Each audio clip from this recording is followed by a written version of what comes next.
Steve Robinson, I'm from Cardiff. I'm former world boxing champion. The WBO featherweight champion of the world, Steve Robinson. Right now I'm a boxing coach. I train clients one-to-one. Also I do amateur boxing. When I was born and bred in Ely. My mother brought me up. That's my mother, one parent family. When I was 9 years old, my older brother Paul, he joined the boxing gym. He brought me along. It was a boxing gym called Ely Star Boxing Club down the Ely racecourse. He brought me along to the gym and I never looked back ever since. And then bingo, one hit, he's accurate, and he just knocked all the steam out of Mackenzie. I boxed for about 3-4 years and then I stopped then for some reason. I went through a phase, I was a teenager.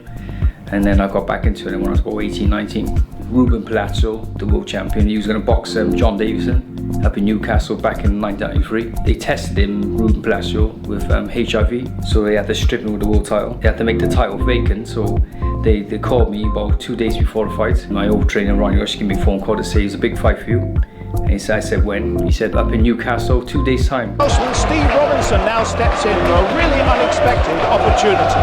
I said, what's it for? World title fight. I said, well, I won't be ready. He said, you're naturally fit. You're always in the gym. I said, yeah, I know that, but then it's a 12-round fight. So he sort of like talked me into it. So I thought, right, I could take it. And I said to my wife, I said, I'm going for a big fight now. I'm up in Newcastle, 2 days time for a WBO World Featherweight title. And she said, you must be mad. And so I said to myself, if I lose the world champion, but I won't lose. I'm going to win this fight for my young son. So I packed my bags and went up to Newcastle and boxed John Davison. The fight was a big fight, and I was about 7 pounds over the weight. I was about 9.5 stone at the time. I was fighting at 9 stone, so I had to lose half a stone. So I weighed in around about 12 o'clock in the afternoon, and the fight was about 9 o'clock in the night. I was a little bit drained. I made the weight.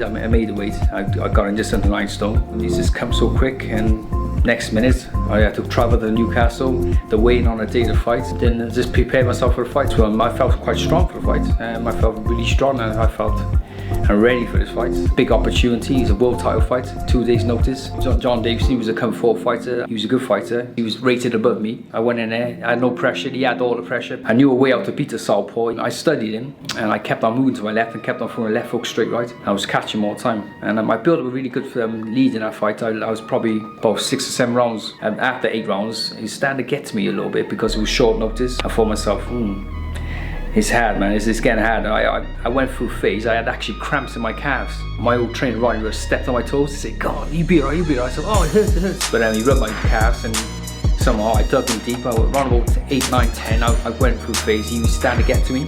He hurt me to the body. Somehow I dug in deep, and I had a really good 11th round. I popped his head back a few times. In that last round, I almost knocked him out. I caught him with a good right hand, left hook. Next minute his gumshoe was out, and then the commentator saying, oh, Robinson got him, he's hurt. He's done it again, Reg. Yeah, I said the gumshoes come flying out as well. So I kept on throwing loads of punches.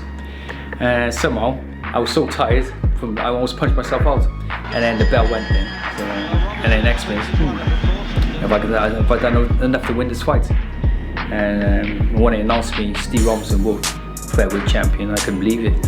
I had to pinch myself. WBO featherweight champion of the world is Robinson, ladies and gentlemen. Robinson gets the verdict. It's like it's just like a dream come true. Like, you know, I always dreamed. I dreamed one time I was going to be world champion when I was a young kid. It's just funny, man. It's just I dreamed one day I want to be world champion, and my dream come true.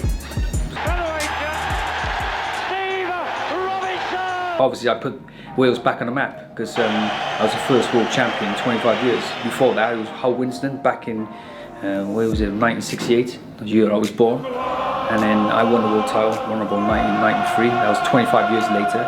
So I put Wales back on the map. I was the first black Welsh world champion as well. So I was quite proud of what I achieved as well. Like, you know, I was born and bred in Wales, innit? So, and I'm proud that I got a Jamaican background as well. My father's Jamaican, and yeah, everybody got a talent within themselves. You could be a footballer, you could be a politician, you could be a scientist, whatever you want to be. But obviously it's all down to your mindset. I had a very strong mindset, very strong-minded, and a lot of pressure, but I took the pressure, just go through it, like, you know. And It's the same with the people today. Some people want an easy life, and they just want to do things the easy way. I joined the WNP, the Welsh National Party. Something different, like, yeah, I'm just looking forward to it. I know I don't want to spec really, but I just got to do what I can. I was a young kid on one parent family, didn't have much. Believe in yourself. It's all down to a mindset and believe in yourself. And if you've got that talent, don't waste it.